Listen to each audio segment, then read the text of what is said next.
चलिए, हम लोग का टॉपिक चल रहा है हिस्ट्री, और हिस्ट्री में हम लोग पढ़ रहे हैं मध्य भारत का इतिहास। और उस मध्य भारत के इतिहास की कड़ी में हम लोग पढ़ रहे हैं मुगल काल। किसके बारे में पढ़ रहे हैं? मुगल काल। मुगल काल का जैसे होता है, हम लोग पढ़ चुके हैं कि मुगल वंश का संस्थापक किसे माना जाता है? बाबर। बाबर का कितना बेटा? फर्जरी लोग। एक बोलने वाला था कोई, आज कोई बोलता हुमायूं, है ना। बाबर का कितना बेटा? 4। उसका बड़ा बेटा का नाम हुमायूं। हुमायूं। हुमायूं का फिर उसका और कौन कौन बेटा थे?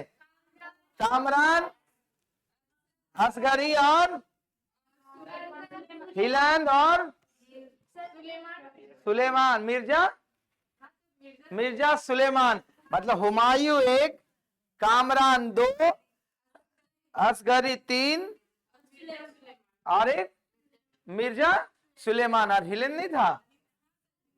हिंदल। हाँ, तब हिंदल उसका अपना बेटा, और मिर्जा सुलेमान जो था उसका चचेरा। और उसका बेटी का नाम बाबर का गुलबदन। वही गुलबदन बेगम ने कौन सा पुस्तक लिखवाया था? हुमायूं नामा। भगवान, अरे वो फर्जरी लोग हैं, अब नहीं आता इसलिए क्या करेगा। वो ईद का चांद है, टपक गया, पढ़ लेने होता। जय हिंद जय भारत, तो एग्जाम में उसी तरह आएगा। चलिए, तो इसीलिए बोला जाता है, जैसा कि आप लोग जानते हैं कि हुमायूं का जीवन इसलिए पास्ट में जा रहे हैं क्योंकि अकबर का संबंध भी वहीं से है, हुमायूं से है। तो जैसा कि आप लोग भली भांति जानते हैं कि जो अकबर का जो जन्म हुआ वो संघर्षपूर्ण समय में हुआ। संघर्षपूर्ण समय में हुआ था ना। क्यों? जब उसके पिता संघर्ष कर रहे थे, और वो संघर्ष की घड़ी कब से कब तक थी? 1540 से लेकर के 1555 तक का समय जो हुमायूं का था वो संघर्षपूर्ण समय था। और उसी संघर्षपूर्ण समय में ही किसका जन्म होता है? अकबर का जन्म होता है। तो इसीलिए बोला गया, देखो अकबर का जन्म जो हुआ 15 अक्टूबर 1542 ईस्वी में हमीदा बानो बेगम के गर्भ से एक जगह पड़ता है अमरकोट, जो वर्तमान में पड़ता है पाकिस्तान में। अभी है वो भारत में नहीं है, और पाकिस्तान में है। और वहां का जो शासक था राणा वीर शाल के महल में हुआ था। मतलब जब हुमायूं का जीवन निर्वासन में चल रहा था, निर्वासन मतलब अपने साम्राज्य को छोड़ करके इधर उधर भटक रहे थे अपनी शासन व्यवस्था को सुदृढ़ करने के लिए, तो जो हुमायूं थे अपनी क्या बोलते पत्नी हमीदा बानो बेगम को किसके संरक्षण में छोड़ के गए थे? वीर साल। और वीर साल जो था वो अमरकंटक या अमरकोट का शासक था, जो वर्तमान में अमरकोट जो पड़ता है पाकिस्तान क्षेत्र में पड़ता है। ठीक है, तो वहां पर छोड़ के गया था, और वहीं पर एक तेजस्वी पुत्र का जन्म हुआ, जिस पुत्र का नाम था क्या था? अकबर। तो अकबर का जन्म जो हुआ कब हुआ? 15 अक्टूबर 1542 में। तो पहला क्वेश्चन सही आएगा कि अकबर का जन्म कब और कहां हुआ? तो अकबर का जन्म कब हुआ? 15 अक्टूबर 1542। कहां पर हुआ? अमरकोट। किसके राजमहल में? ठीक है, तो यहाँ दूसरा क्वेश्चन बनेगा कि अकबर के माता का नाम क्या था? हमीदा बानो बेगम। और अकबर के पिता का नाम क्या था? हुमायूं। ठीक। उसके बाद जैसा कि आप जानते हैं कि इसका जीवन संघर्षपूर्ण होगा, तो इसका पालन पोषण भी किसी के संरक्षण में चला। तो माना जाता है कि अकबर का बचपन जो था असगरी ने पाला। असगरी कौन था? हुमायूं का भाई, माने चाचा, इसीलिए बोले उसके कितने भाई थे हुमायूं का। तो अब बचपन जो पला, फिर आगे चले किसके यहाँ गया? असगरी में। उसके बाद वो चला गया कहां पर? काबुल। और काबुल का शासन किसके समय में चल रहा था? कामरान। क्योंकि हुमायूं ने अपनी जितनी भी साम्राज्य था अपने भाइयों में विभाजित किया था, और उसी भाई में एक भाई का नाम क्या था? कामरान। तो कामरान का कौन सा क्षेत्र दिया था? काबुल और कंधार, 2 क्षेत्र दिया था। उसके बाद अकबर कहां चला गया? अपने चाचा के पास। चाचा ही ना होगा, तो उसका चाचा काबुल में किसके पास? और ये आप जानते हैं भली भांति कि जब हुमायूं वापस लौटा तो काबुल को जीत लिया था वो अपने भाई से। ठीक है, तो वो आगे चल के जिसका पालन पोषण किया इसका चाचा ने किया काबुल में। कहां पर? जिस काबुल में क्या नाम था उसका? कामरान। के पास गया और बोला गया देखो 1547 ईस्वी में अकबर और हुमायूं के साथ रहने लगा। मतलब इनका जन्म हुआ 1542, 5 साल के बाद ये फिर अपने पिता से मिला और ऐसा माना जाता है कि अपने 5 साल और 7 साल का उम्र होते हुए अपने पिता के साथ युद्ध में भी भाग लेने लग गया था। हाँ, क्योंकि क्या अपने पिता का साथ रहेगा तो भले रहेगा, युद्ध का मैदान में रहे रूम में तो जोम बदे रहेगा, युद्ध में ना भाग लीजिएगा। ठीक है, तो इसीलिए बोला गया 1547 ईस्वी से अकबर किसके साथ रहने लग गया? हुमायूं के साथ रहने लगा। और अकबर की प्रथम पत्नी का जो था, अकबर की प्रथम पत्नी जो थी हिंदाल की क्या थी पुत्री, जिसका नाम क्या था? रुकैया बेगम। ठीक है, यहाँ पर लिखा हुआ शॉर्ट में रुकैया, तो नाम रहेगा रुकैया बेगम। तो अकबर की जो पहली पत्नी बनेगी वो हिंदाल की पुत्री बनेगी। किसकी पुत्री बनेगी? और उसका नाम रहेगा रुकैया बेगम। सही माई बात। उसके बाद 1555 ईस्वी में हुमायूं जब भारत पर आक्रमण किया तो जीवन का पहला युद्ध लड़ा था अकबर। उस युद्ध का नाम था मच्छीवाड़ा का युद्ध। कौन सा युद्ध का नाम था? तो इस समय अकबर जो दिल्ली की गद्दी पर नहीं बैठा था, उस समय वो अपने पिता हुमायूं के संरक्षण में युद्ध लड़ रहा था। तो अगर बोला जाए कि अकबर के जीवन का प्रथम युद्ध जो लड़ा गया था उस युद्ध का नाम था क्या? तो क्या नाम रहेगा? मच्छीवाड़ा। मच्छर समझते हैं ना? हाँ, तो उसी से बना दीजिए मच्छीवाड़ा का युद्ध। और इस युद्ध में हुमायूं के साथ कौन लड़ा था? इसीलिए बोला जाता है यह युद्ध अकबर के जीवन का पहला युद्ध था। क्योंकि आपको पहले बताए थे कि हुमायूं पुनः दिल्ली की गद्दी पर आसीन होना चाह रहा था और दिल्ली की गद्दी पर आसीन होने से उसका सामना करना पड़ा था कौन से? सूर्यवंश के शासकों से। तो इधर शेष सूरी 45 में 1545-50 में तो देहांत हो गया उनका, 45 में। तो फिर उसके बाद उनके जितने भी शासक बने योग्य नहीं बने और सरहिंद के युद्ध में फिर जीतने के बाद क्या हुआ? वो दिल्ली की गद्दी पर आसीन हुआ। कौन आसीन हुआ? हुमायूं आसीन हुआ। तो इसीलिए उसके साथ अपने पिता के साथ साथ युद्ध में भाग लेता था। कौन? अकबर। तो अकबर के जीवन का पहला युद्ध के बारे में बोलेंगे तो कौन सा युद्ध का नाम आएगा? मच्छीवाड़ा का युद्ध। और वो किसके साथ लड़ा था? हुमायूं के साथ मिलकर, मतलब अपने पिता के साथ मिलकर लड़ा था। हाँ, सूर्यवंशी के साथ ही लड़ेगा, शासन उसी के समय चल रहा था। उसके बाद देखो आगे चल के बोला गया 1555 ईस्वी में हुमायूं ने अपने अकबर को अपना उत्तराधिकारी बनाकर लाहौर का सूबेदार बना दिया। धीरे धीरे वो क्या हुआ था? काबुल जीता, कंधार जीता, पाकिस्तान जो अभी वर्तमान में पड़ता है वो क्षेत्र को जीता। तो लाहौर अभी वर्तमान में कहां है? भारत में, पाकिस्तान में है। तो जब उसकी योग्यता को देखा तो उसे सूबेदार नियुक्त किया। जैसा कि आप लोग शुरू से पढ़ते आ रहे हैं, कोई भी शासक, जिस राजा जो होता है अपने पुत्र को राजा घोषित नहीं करता है, पहले उसको सेनापति, सूबेदार, सामंत बनकर ट्रेंड करवाता है। अगर तब वो जब पूरी प्रतापी और शक्तिशाली हो जाएगा तभी जाकर के उसको राजा का पद ही मिलता है। तो इसीलिए हुमायूं ने भी सर्वप्रथम अपने पुत्र को दिल्ली की गद्दी सौंपने से पहले उसे लाहौर का सूबेदार बनाया। और कब बनाया? 1555 ईस्वी में। क्योंकि इसी के समय में वो देखो लड़ाई लड़ा था ना 1555 ईस्वी में। कौन सा लड़ाई लड़ा था? तो लड़ा तो देखा योग्य है तो इसे घोषित कर दिया कहां पर? लाहौर का सूबेदार। कहां का सूबेदार घोषित किया? तो लाहौर का सूबेदार किसे घोषित किया गया? कब घोषित किया गया? 1555 ईस्वी में। उसके बाद जब हुमायूं की मृत्यु आप जानते हैं कब हो गया था? 1556 में मृत्यु हुई। तब अकबर जो था उसे कहां का सूबेदार आगे बना हुआ था उस समय? तो लाहौर जो पड़ता है वो पंजाब का भी क्षेत्र आता है। पंजाब जो सिंध, अभी 2 भाग में पंजाब बटा हुआ है।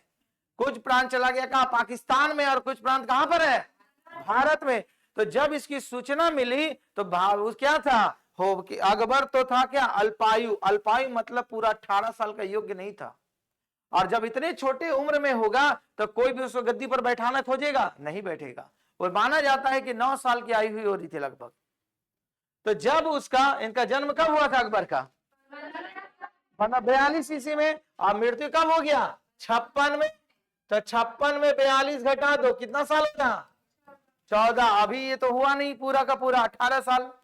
तो ऐसा जानते हुए इसकी जो होता है कि मान लो कि अगर कोई योग्य नहीं शासक बनेगा और गद्दी पर बैठा देगा तो वहां क्या होगा? प्रजाओं में क्या होगा? उपद्रव मच जाएगा। कि कौन सा अगर टैलेंटेड आदमी नहीं है बैठ जाएगा तो वही हाल हो जाएगा जो बांग्लादेश और श्रीलंका का हाल है। ठीक, और पाकिस्तान का भी वही स्थिति है। ठीक, तो इसीलिए क्या कर दिया कि हुमायूं की मृत्यु को राज रखा। माना जाता है इतिहासकारों को लगभग 17 दिन तक हुमायूं की मृत्यु को गुप्त रखा गया कि हुमायूं अभी मरा नहीं है, जीवित है, और ये कार्यभार कौन संभालेगा? अकबर संभालेगा। तो जैसा कि आप लोग जानते हैं कि समय बीतने के साथ आदमी भी भूल जाता है, तो 17 दिन के बाद वहां की प्रजा को जानकारी मिली कि हुमायूं का मृत्यु हो गया है, और तब तक कार्यभार कौन संभाल लिया था? अकबर। अकबर अभी भी अयोग्य था, तो इसकी जिम्मेवारी सौंपी गई थी बैरम खां को। बैरम खां को अकबर का संरक्षण बनाया गया था। हुमायूं अपने जीवन काल में ही अकबर को बैरम खां का संरक्षण मतलब उसका बॉडीगार्ड, कि अगर कुछ आएगा तो पहले मुकाबला होगा बैरम खां को, और बैरम खां ही अपने क्या होता है मुगलिया सल्तनत का नेतृत्व करता था।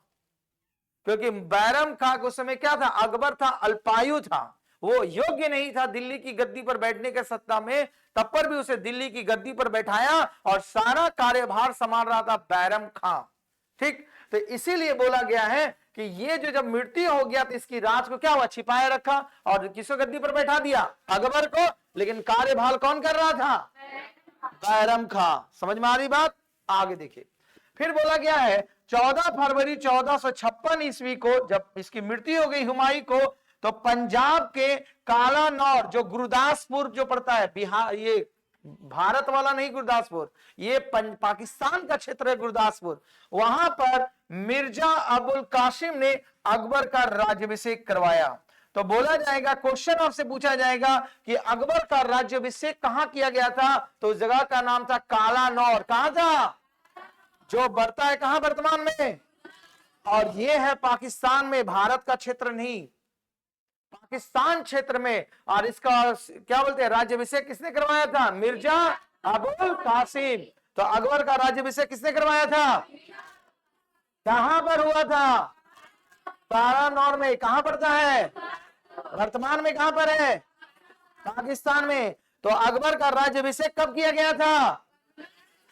1556 ईस्वी में। हुमायूं की मृत्यु कब हुई थी? 56 में। राज्याभिषेक होने से पहले अकबर कहां का दरबार था? पंजाब से पहले कहां का था? लाहौर। उसके बाद बोला गया है राज्याभिषेक के समय, देखो जो लिखा गया है, अकबर अल्पायु था तो उसका कार्यभार कौन संभाल रहा था? बैरम खां।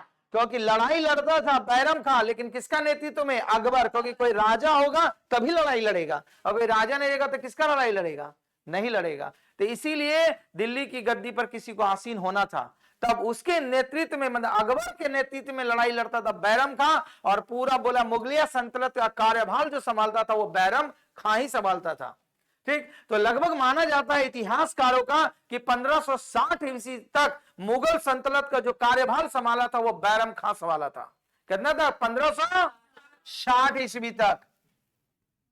1560 ईस्वी तक कार्यभार जो मुगलिया सल्तनत को संभालने वाले व्यक्ति थे उसके नाम था बैरम खां। ठीक, इसके बाद 1562, 60 से 62 के बीच में इसकी दाई मां संभालेगी जिसका नाम रहेगा महामंगा। नाम सुने हैं ना? दाई मां कहने का मतलब होता है कि पालन पोषण करने वाली माता। बैरम अकबर की ओरिजिनल माता कौन थी? हमीदा बानो बेगम, लेकिन उसने जन्म दिया, लेकिन उसका लालन पालन जो किया उसकी धाई मां जिसका नाम था हमीदा महामंगा। ठीक है, तो वो जो होता है वो 2 साल के भीतर में कार्यकाल संभालेगी 1962 ईस्वी में, और 1562 ईस्वी 2 साल का कार्यकाल, और उसके बाद चलेगा अकबर का शासन। कौन से सही हमारी बात? तो वही सारे बात आपके लिखे गए होंगे।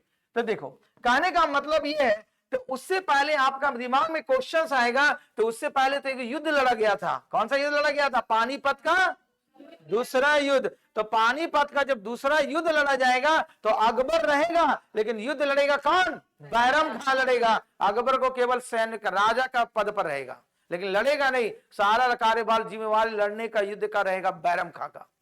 तो वही बोला गया है कि बैरम खान ने अकबर को लेकर आगरा की ओर जब बढ़ा तो इससे पहले ही देखो एक शासक था आदिल शाह सूरी, जिसका सेनापति का नाम था हेमू।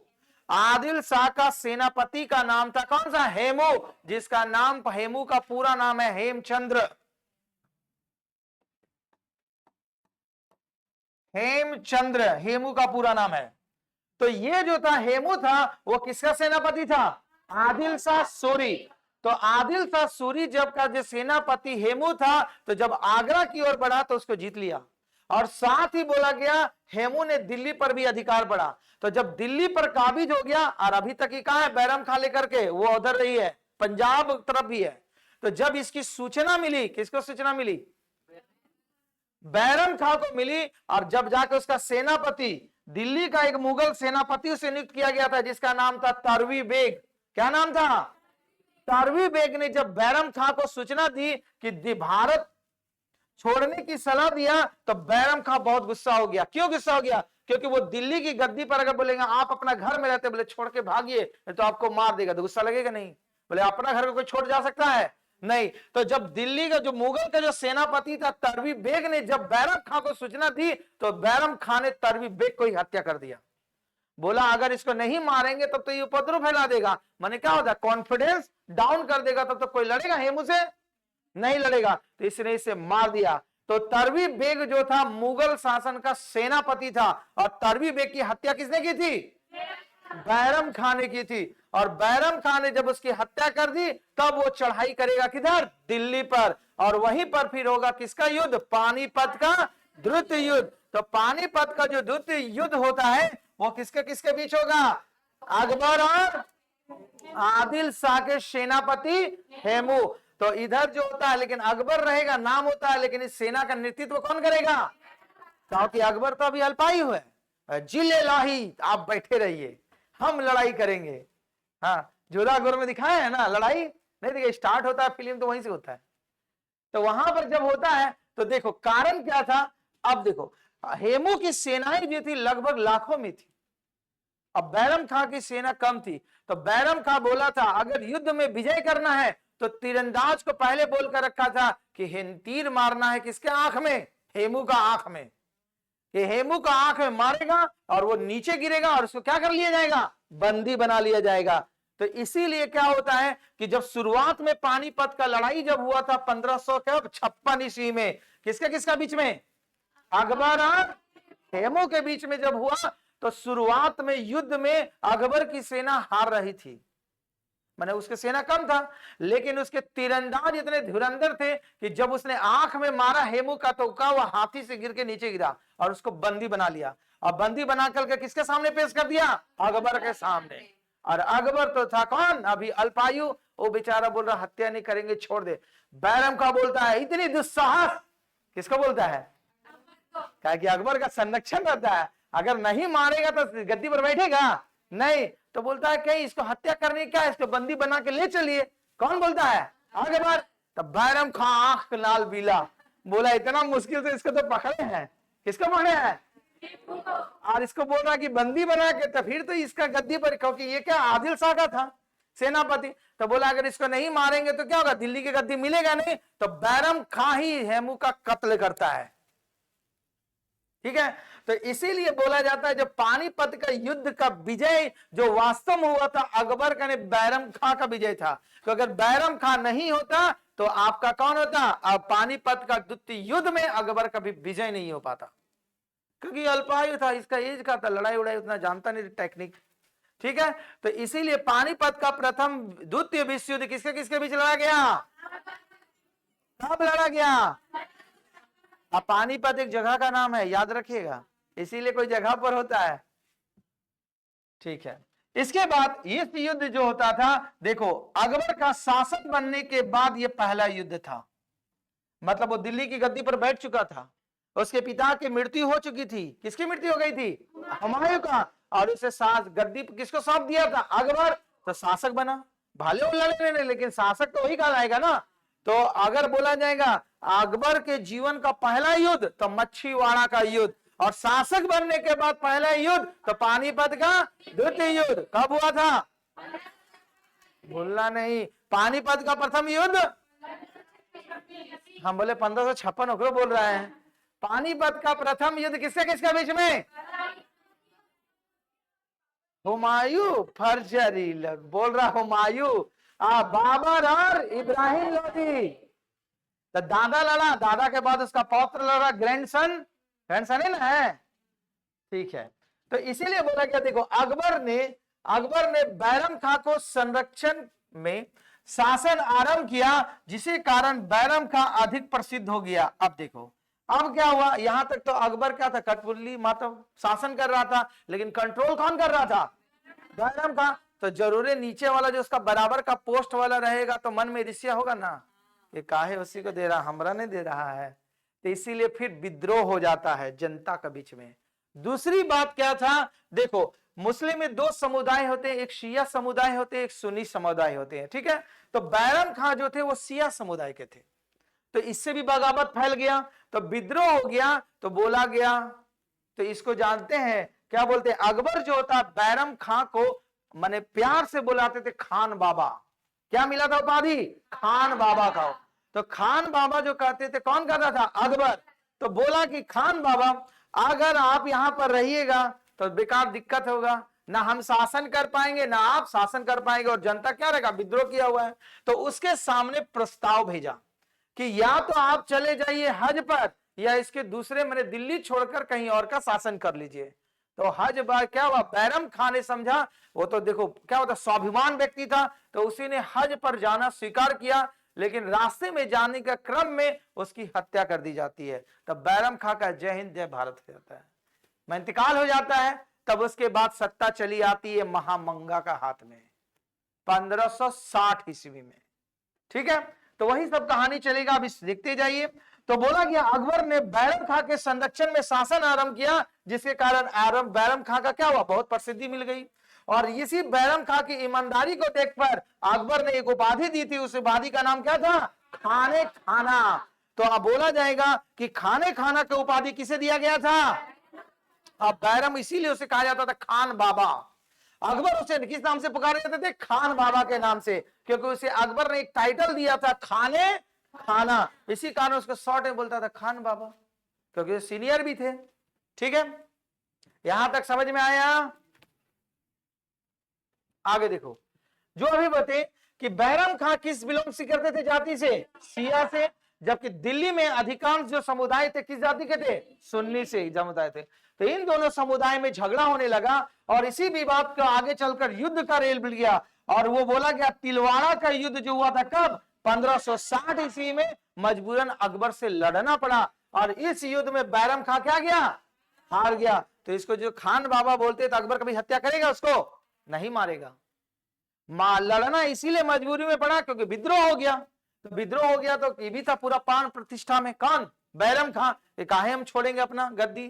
तो इसीलिए बोला जाएगा, क्वेश्चन अगर पूछा गया अकबर और बैरम खां का जो युद्ध हुआ था किस युद्ध के नाम से जाना जाता है? तिलवाड़ा का युद्ध। और वो कब हुआ था? 1560 ईस्वी में। तो उसमें बैरम खां की हत्या नहीं करती है, और उसके सामने दो शर्त रखता है अकबर। पहला शर्त यह रखता है कि बैरम खां या तो दूर किसी सूबा राज्य का सूबेदार बन जाए, या कहां चला जाए? हज पर। हज पर जाने का मतलब होता है कि उसको जीवन से कोई मतलब नहीं। जैसे हिंदू सनातन धर्म में क्या होता है? सन्यासी जीवन त्यागने का मतलब उसको जीवन से कोई मतलब नहीं है। उसी प्रकार कोई व्यक्ति हज पर चले जाते हैं तो उसको जीवन, पारिवारिक जीवन से कोई मतलब नहीं होता है। सही माई? तो इसीलिए उसके सामने ये दो प्रस्ताव रखा। तो बैरम खां स्वाभिमान हार गया था, तब गद्दी मिलेगा नहीं, तो उसने क्या डिसाइड किया? हज पर जाना। तो ऐसा माना जाता है इतिहासकारों का कि बैरम खां जब हज के लिए चुना तो रास्ते में एक शासक था गुजरात का जिसका नाम था मुबारक खान ने किसकी हत्या कर दी? बैरम खां की हत्या। तो बैरम खां की हत्या करने वाले व्यक्ति का नाम क्या था? मुबारक खां। तो जा रहा था हज पर, अब तो सेनापति है, ये नहीं है, कुछ है ये नहीं है, तो मौका मिला तो छोड़ेगा नहीं। तो इसीलिए जो दुश्मन दुश्मन का होता है वो हमेशा फिराक में लगता है, कब कमजोर हो तो कब धुने पकड़ के। हाँ, स्टूडेंटों लाइफ में 5-10 को दस्ता मिलेगा तो पूरा मारपीट। मौका आज मिला अकेले, फोन कर पहुंच जाओ, आज अकेले है, मारपीट चालू, मार के धुरा उड़ा दिया, फिर भाग गया घरे। तो उसी प्रकार अगर बैरम खां का भी मृत्यु किसी युद्ध में नहीं हुआ था, उसकी हत्या की थी, और हत्या करने वाले व्यक्ति का नाम मुबारक खां। अकबर और बैरम खां के बीच कौन सा युद्ध हुआ था? तिलवाड़ा का युद्ध। कब हुआ था? 1560 ईस्वी में। पानीपत का द्वितीय युद्ध किसके किसके बीच हुआ था? अकबर और हेमू का बीच में। इसके बाद बोला गया जब बैरम खां मर गया तो उसका बेटा का जिम्मेवारी तो किसका आएगा? अकबर के ऊपर आएगा। तो बोला गया है बैरम खां का जो बेटा था जिसका नाम था अब्दुल रहीम, इसी का नाम है अब्दुल रहीम खान खाना, जिसने लिखवाया था क्या? हुमायूं नामा का अनुवाद कराया था तुर्की से, किसमें? फारसी में। समझ में आई बात? तो यही था, रहीम का दोहे पढ़े हैं ना, यही रहीम है। तो अब्दुल रहीम किसका बेटा था? बैरम खां का, और उसकी पत्नी का नाम था सलीमा बेगम। तो अकबर लास्ट में बैरम खां की पत्नी से ही शादी कर लेता है। देखो अकबर ने सलीमा बेगम से ही शादी कर लिया। हाँ, मुस्लिम में चलता है, खाली अपनी संतान नहीं होनी चाहिए, एक माँ की संतान नहीं होना चाहिए, बाकी चाचा फुआ चलता है, परंपरा है। ठीक है, तो अकबर आगे चल के जो किससे शादी कर लेती है? सलीमा बेगम को, और इसको पोस्ट दे देता है अब्दुल रहीम अब्दुल खान को, मतलब जाओ किताब लिखो हुमायूं नामा के बारे में। तो किताब लिखता है किसके बारे में? हुमायूं नामा। हुमायूं नामा लिखता है। पहले हुमायूं नामा जो किताब लिखा हुआ था उसकी बेटी के तो हमीदा बानो बेगम के द्वारा, उसके बाद उसको अनुवाद कराता है उस किताब को अकबर, और अकबर जो किताब का अनुवाद करवाता है यही अब्दुल रहीम खान खाना करता है उसको। समझ में आई बात? आइए, उसके बाद 1560 ईस्वी में अकबर जैसे ही बैरम खां के संरक्षण से मुक्त हो जाता है, फिर शासन किसके अधीन में चल जाता है? दाई माँ में। सब फिराके में लगल रहता है कि एक मरे तो दूसरा का शासन मिले। अब दाई माँ का कोई बात मान सकता है? आप अपनी माँ का कभी बात तोड़ सकते हैं? बोले कहा है, माए है, चलो कंट्रोल की, बचपन से लालन पालन किया था। कौन था? महामंगा दाई माँ। तो बोला ठीक है चलो, क्या करना, हम भी यही रहेगी, ये शासन करे, क्या फर्क पड़ता है। तो इसीलिए 2 साल के मतलब 60 से लेकर के बोला गया है महाअंगना अंगा के प्रभाव में आ गया, जो 2 वर्ष तक उसके प्रभाव में रहा, और जो शासन चला मुगल सल्तनत में, उसी शासन व्यवस्था को कहा जाता है पेटीकोट शासन या प्रदा प्रथा का शासन। मतलब क्या होता? प्रदा प्रथा मतलब क्या होता? वो शासन जो चलेगा वो किसी महिलाओं के संरक्षण में चल रहा, मतलब अकबर का वहां कोई रोल नहीं रहा। ठीक है, और ये बताया गया हरमत दल का शासन। हरमत दल के बारे में समझ लो। देखो दास, यहां पर और भी एक चीज छूट गया था, दास प्रथा। दास प्रथा मतलब क्या होता है? गुलामी वाला जो होता है, दासों का कंट्रोल में काम करना। मतलब क्या होता है? मतलब जितने भी गुलाम रहते थे, गुलाम से पढ़े थे ना, तो क्या होता है? कोई गुलाम करते हैं, तो उसी प्रकार यहाँ अकबर जो रहता है क्या? महामंगा का अधीन में काम कर रहा है। राजा तो वही है, लेकिन फाइनल डिसीजन किसका रहेगा? महामंगा का। जो आदेश देगा अकबर का मुंह से वही निकलेगा। तो मूवी में भी थोड़ा सा दिखाया है, जोधा अकबर में जब होता है, जोधा बाई को खूब परेशान करता है। कौन परेशान करता है? महाअंगा, क्योंकि जोधा बाई हिंदू रहती है और अकबर तो होगा, अभी चलेगा आगे का एपिसोड जब लड़ाई चलेगा। तो ठीक है, तो 2 वर्ष का जो कार्यकाल चलता है उसकी 2.5 माह महामंगा के अधीन में चलती है, इसीलिए इस प्रथा को कहा जाता है प्रजा प्रथा का शासन। और ये देखा गया हरम दल का मतलब क्या होता है? हरम दल शासन कहा गया, कहने का मतलब ये ऐसा विभाग होता था, सपोज करो कोई राजा कहीं राज्य को जीत ली तो वहां की जितनी स्त्रियां उसको गुलाम बना करके अपने राज्य में लेके आ जाता था। समझ में आई? वहां के जितने भी, सपोज करो हजारीबाग को जीत लिया, तो जितनी भी महिलाओं को तो हत्या नहीं करता था, तो उसको पकड़ के कहां ले आता था? अपना महल में, और उसके साथ दास और जो भी है वो काम उससे करता था। तो आगे चल के बोला गया जब ये महामंगा का देहांत हुआ, तो महामंगा कैसे होता है? जब महामंगा का जो कार्यकाल कितने साल तक रहता है? 2 साल। तो जब क्या होता है, जब इसके दामाद, महामंगा का दामाद युद्ध में मर जाता है, तो ये भी क्या होता है? सदमे से देहांत कर जाती है, मर जाती है। कौन मर जाती है? महामंगा। तो महामंगा के मरने के बाद अब कौन हो गया? अकबर इंडिपेंडेंट। अब कोई रहा आगे पीछे? बैरम खां भी साफ, महामंगा भी साफ, अब पूरा कंट्रोल किसके हाथ में चला जाता है? अकबर। तो अकबर जैसे ही अपने हाथ में कार्यभार संभालते हैं, और उसी समय ये प्रथा को अंत करते हैं। क्या? हरमत। देखो अकबर ने हरमत दल के प्रभाव से मुक्त हो गया, मतलब अब ऐसा नहीं हुआ कि कोई भी अगर किसी शासक में कोई राज्य को अगर जीतेगा अकबर, तो वहां की स्त्रियों को अपने राज्य में नहीं लाएगा, वहीं छोड़ देगा। ये प्रथा को सबसे पहले बंद किया 1962 ईस्वी में। कौन बंद किया? कौन बंद किया? अकबर। इसके बाद देखो वही लिखा गया, अकबर ने 1562 ईस्वी में दास प्रथा का अंत किया। 1563 ईस्वी में तीर्थ यात्रा पर कर, कोई भी व्यक्ति अगर तीर्थ यात्रा पर चलते थे, ठीक है, तो उसे क्या होता था? टैक्स देना पड़ता था। और 1564 ईस्वी में जजिया कर, इससे परिचित है कि ब्राह्मणों पर जो टैक्स लगाया जाता था जजिया कर, तो ये भी टैक्स को समाप्त किया था। कौन किया थे? अकबर। तो जैसे दिल्ली पर गद्दी पर बैठे अकबर, उन्हें 3 काम किया। पहला काम किया कि दास प्रथा को अंत किया, किसी को गुलाम बना के नहीं रखा जाएगा। ठीक, कब? 1962 में। और 1963 में तीर्थ यात्रा, मतलब जितने, ओहो 1900 बोले, सॉरी, 1562 ईस्वी में कौन सा? दास प्रथा। 1563 ईस्वी में तीर्थ यात्रा, माने कोई भी व्यक्ति अगर तीर्थ यात्रा पर जाएंगे तो उसको टैक्स देना पड़ेगा। जैसे आप जा रहे हैं तीर्थ यात्रा, जहां बोले टैक्स दो, तबे वहां जाए मिलेगा, नहीं तो नहीं मिलेगा। ठीक। और आपका 1964 ईस्वी से भली बात ही 1900 बोल रहे हैं, 1564 ईस्वी में कौन सा टैक्स को समाप्त किया? और जजिया कर किस पर लिया जाता था? गैर मुसलमानों ब्राह्मणों पर टैक्स लगता था। फिर उसके बाद ये 1571 ईस्वी में अकबर ने फतेहपुर सिकरी शहर बसाया था, और ऐसा माना जाता है ये बनाया गया था गुजरात विजय के अभियान में। जब अकबर ने गुजरात विजय जीत लिए थे तो उसी की याद में एक बनाया था शहर, और उस शहर का नाम क्या था? फतेहपुर सिकरी। तो फतेहपुर सिकरी कब बसाया था अकबर ने? 1571 ईस्वी में। तो 1571 ईस्वी में फतेहपुर सिकरी का शहर का निर्माण किसने किया था? अकबर ने। आगे चल के 1575 ईस्वी में एक अकबर ने इबादत खाना की स्थापना फतेहपुर सिकरी में किया। अब इबादत खाना का मतलब होता है जहां पर सभी धर्म के लोग एक जगह इकट्ठा होकर अपने विचार विमर्श को रखें, उसी को कहा जाता है इबादत खाना। तो बोला गया फतेह इस इबादत खाना में सभी धर्म के लोग कौन सा दिन को? बृहस्पतिवार के दिन इकट्ठा होते थे और अपने अपने धर्म का उल्लेख करते थे कि किस धर्म का कैसे विस्तार होना है, विवश होना है। तो डेफिनेटली आगे चल में से विवाद हो गया धर्म वाले, सब धर्म वाला रहेगा तो विवाद होगा ना, वो अपना स्तर से बोलेगा चलाएंगे, वो अपना स्तर से। तो ये विवाद होने के कारण इबादत खाना मतलब फिर झगड़ा चालू हो गया। कौन बोला? अकबर बोले, क्योंकि अकबर आगे चल के सभी धर्म को सम्मान करता था, चाहे हिंदू धर्म हो, चाहे जैन धर्म हो, चाहे सिख धर्म हो, चाहे मुस्लिम धर्म हो। वो चाहते थे कि सारे समुदाय के लोग सुख और शांति से रहे, इसीलिए उन्होंने इबादत खाना को कहा। लेकिन बोला जाता नहीं जिसका राजा उसी का वर्चस्व ज्यादा रहता है, ये परंपरा ही है। अभी मुख्यमंत्री जिस बिरादरी का, वो बिरादरी वाला को देखो पूरा फॉर्म में, पुलिस हमरा क्या करेगा, हमारे बिरादरी का है, उतना बड़ा छोड़ी दिए। अगर किसी बिरादरी का अगर एमएलए एमपी बन जाए तो देखता हम लोग का रुतबा रहता है ना।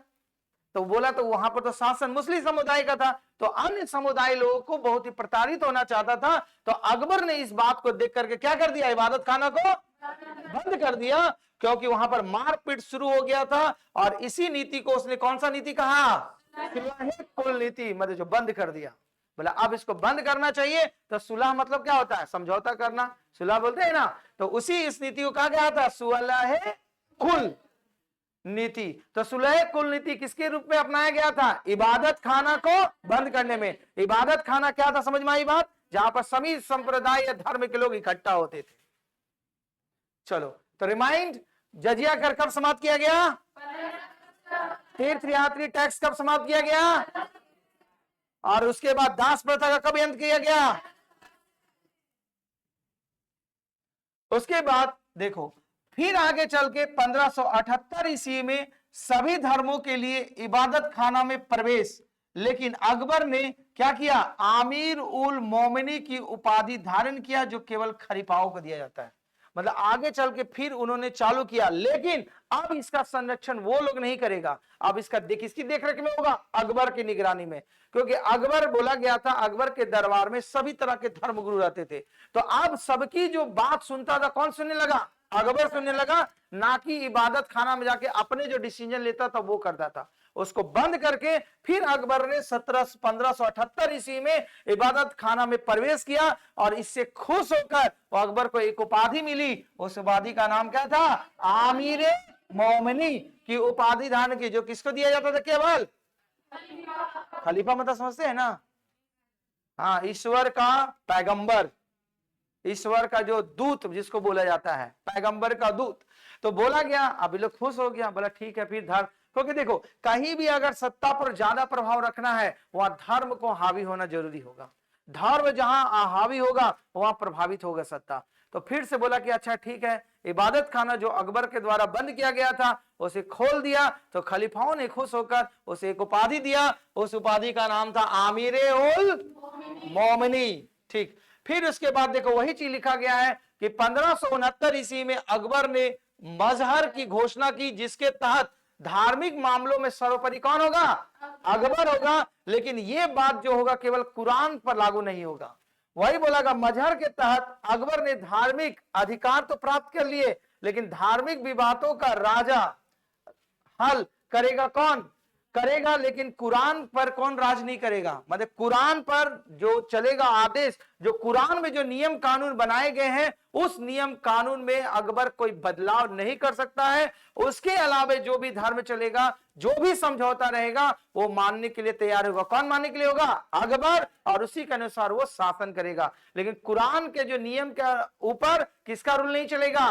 अकबर का। कौन से समझ में आई बात?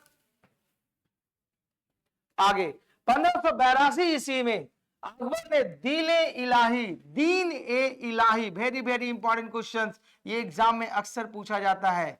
दीन ए इलाही नामक एक नया धर्म चलाया। किसने चलाया? अकबर ने चलाया। और यह धर्म ऐसा धर्म था कि कोई व्यक्ति मान सकता है और इसे मानने के लिए बाध्य नहीं किया जाएगा। वही बोला गया, एक इसे मानने के लिए कोई बाध्य नहीं करेगा, ये लोगों की इच्छा पर निर्भर होगा। तो दीन ए इलाही नया धर्म जो था किसके द्वारा चलाया गया था? किसके द्वारा?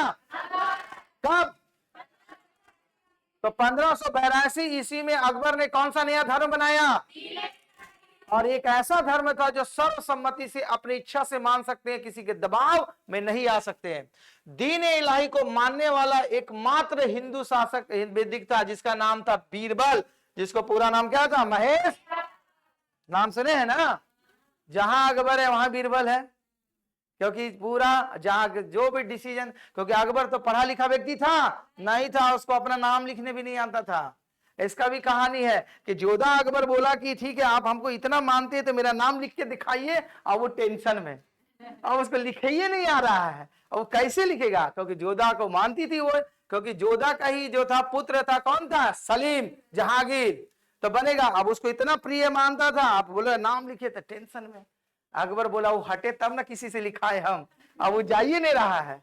अब उसको लिखने गया, बहुत यहाँ पर फिल्म में दिखाया, बहुत कॉमेडी स्टाइल में, बहुत टेंशन में।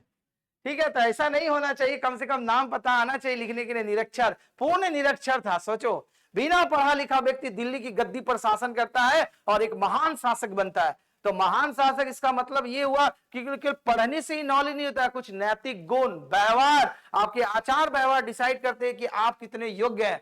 शिक्षा ओनली क्या है? शिक्षा ही आपको सोचने समझने, गलत सही का फर्क सिखाता है, लेकिन उसको अपने जीवन में ढालिएगा तब। ये रटंत विद्या only for the exam pass तक नहीं रहेगा। फिर उसके बाद पढ़ाई का रोल क्या है? एक रोजगार मिलना, उसके अलावा नौकरी हो गया। उसके बाद शिक्षा क्या रोल है? आप पढ़ रहे हैं जॉब के लिए, जॉब हो गया तो उसके बाद एजुकेशन का काम कीजिएगा, फिर पढ़िएगा। फिर से पढ़ रहे हैं हम लोग, 10 परीक्षा देंगे, इंटर देंगे, ग्रेजुएशन, किताब तो उलट खाली एडवाइस दीजिएगा। तो जितने आपने शिक्षा ली उसका आपका जीवन में क्या सुधार आ रहा, क्या बदलाव आ रहा, क्या मोरल टीचिंग आपको मिल रहा है, क्या व्यवहारिक गुण सीख रहे हैं, ये है एजुकेशन का मतलब। एजुकेशन का मतलब not only for job, job नहीं है। एजुकेशन का मतलब है कि आप अपने जीवन में शिक्षा को किस प्रकार ढाल रहे हैं, ये वाला। देखो अकबर तो पढ़ा लिखा नहीं, जिस समय महान महान विद्वान रहते थे पढ़ाई लिखा, और इसके दरबार में महान महान टैलेंटेड आदमी को रखा गया था जिसे नवरत्न कहा जाता था। पढ़ाएंगे इसके बाद, ठीक है। तो इसीलिए बोला, अगर आपसे क्वेश्चन पूछा जाए कि जो दीन ए इलाही मानने वाला पहला हिंदू व्यक्ति का नाम रहेगा, उस व्यक्ति का नाम क्या रहेगा?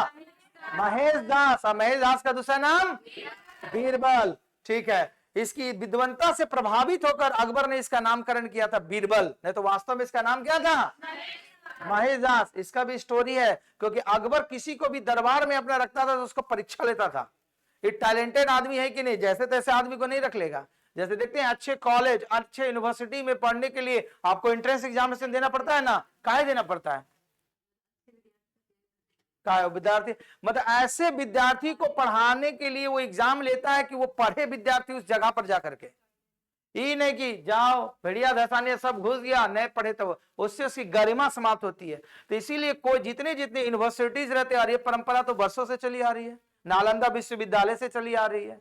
तो अभी आईआईटी में प्रवेश लेना है तो क्या दरकार है, आज जेई ट्रिपल ई निकालना, AEEE निकालना, तभी जाएंगे आईआईटी में, नहीं तो फिर नहीं पास हुए तो ये प्राइवेट कॉलेज में नाम एडमिशन कीजिए, मेडिकल कॉलेज एम्स क्वालिफाई करना पड़ेगा, नीट क्वालिफाई करना पड़ेगा, बिना नीट में तो कंपाउंडर बनिए झोला डॉक्टर।